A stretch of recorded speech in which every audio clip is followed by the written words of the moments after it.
Kailangan ba tayong magpatawad? Do we need to forgive others? Bakit ba tayo magpapatawad? Deserve ba ng iba na patawarin natin sila? Na ngayong alam natin, napakasakit ng ginawa nila. Kailangan bang patawarin ang mga may malalang pagkakasala? Mapapatawad ba natin ang isang asawa na binubugbog niya ang kanyang misis? Sinasampal, tinatadyakan, sinisigawan, minumura, pinapahiya sa mismong harap ng mga anak niya. Kailangan bang patawarin yon? Mapapatawad mo ba ang isang tiyuhin na nag-rape ng kanyang pamangkin? Hindi lang minsan, 2-3 beses, paulit-ulit, inaabuso, kahit bata pa lang. Kailangan bang patawarin yun? Mapapatawad pa natin yung mga scammer, yung mga manluloko ng mga tao, na niloko siya sa kanilang pinagpaguran, inubos, hindi na nakonsensya. Mapapatawad ba natin yun? Mapapatawad mo ba yung pinautang mo, pero hanggang ngayon wala man sa kanya, ayaw kanyang bayaran, at makikita mo, nagbabakasyon pa, parang wala man sa kanya, hindi nakaalala may utang siya sa iyo? Mapapatawad mo ba yung palaging naninira sa iyo, na wala ka namang ginagawang mali o masama, pero walang tigil yung pagchichismis sa iyo? Kailangan bang patawarin yung mga ganitong klaseng tao? Napakahirap, napakasakit. Iniisip lang natin yung kasalanang ginawa nila, mas magandang sumpain na lang sila. Bakit kailangan pa silang patawarin? My dear friends, I know, we know, it's very, very difficult to forgive others. Most especially if they hurt us. Most especially if we know they hurt innocent people. They hurt good people. Ang hirap magpatawad. Pero bakit ba kailangan nating magpatawad? Kasi ang kapatawaran, susi ng ating kalinisan. Pag nagpapatawad tayo, unti-unting nalilis, bumubuti, lumiliwanag ang ating puso at kaluluwa. The key to our salvation is forgiveness. Hindi tayo makakapasok sa langit, hindi tayo maliligtas ng Diyos kung hindi tayo matututong magpatawad. Yan ang pinakita sa atin ng Diyos nung siya ay nakapako sa krus. Bago man siya mamatay, pinatawad niya mga tao. Humingi siya ng tawad sa kanyang ama para sa mga nakasakit sa kanya. Sinabi niya, Father, forgive them, for they do not know what they are doing. Bago man siya umakyat sa langit, nagpatawad siya. Walang makakapasok sa langit na hindi nagpapatawad. Mahirap magpatawad kung iniisip mo yung nakasakit sa iyo. Pero ito ang tandaan natin.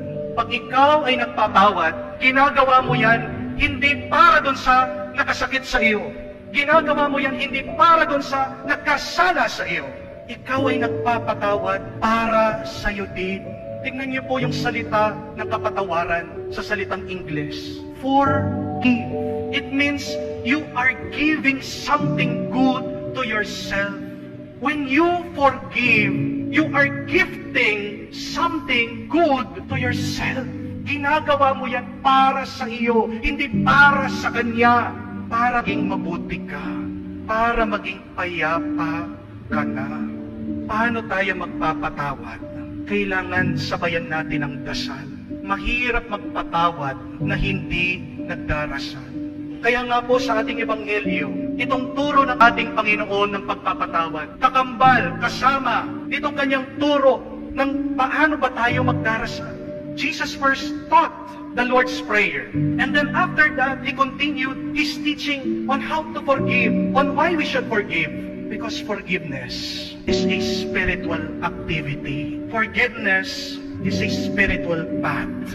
Pag ikaw ay nagpapatawad, nililinis mo ang iyong kaluluwa. Pag hindi ka pa rin nagpatawad, ikaw ay magtatanim ng dumi sa iyong puso, sukal, loob, galit.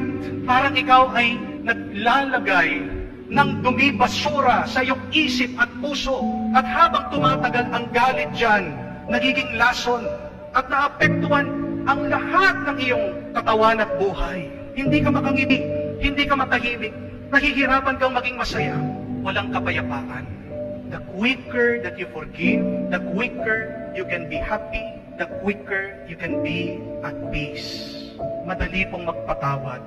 kung maghahanap tayo ng modelo ng pagpapatawad. Madaling magpatawad kung mayroon tayong susundan sa pagpapatawad. Madaling magpatawad kung mayroon tayong guro kung paano magpatawad. At naririto, maririnig natin sa ating dasal ng Ama namin na tayo ay nagpapatawad dahil nauunang magpatawad ang Diyos sa atin.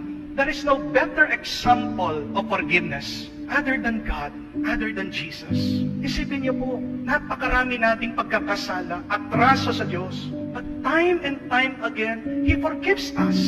Minsan na hindi tayo humingi ng tawad, pinapatawad tayo ng Diyos. Hindi ba awa yun?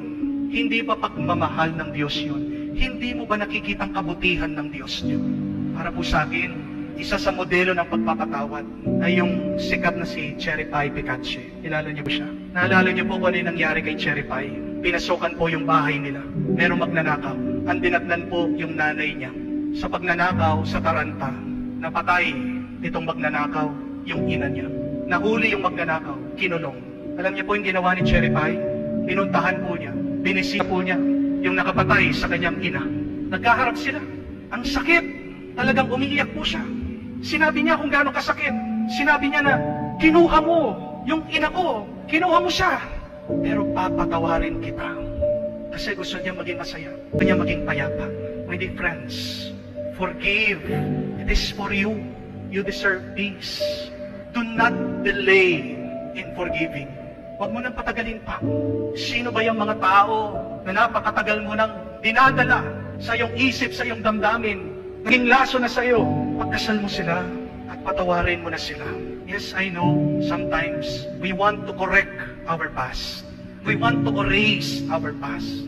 Gusto natin mawala na yung masakit na nakalipas. Forgiveness will not do that. Hindi mabubura ng pagpapatawad ang iyong nakalipas. Pero ito, ang maitutulong niya.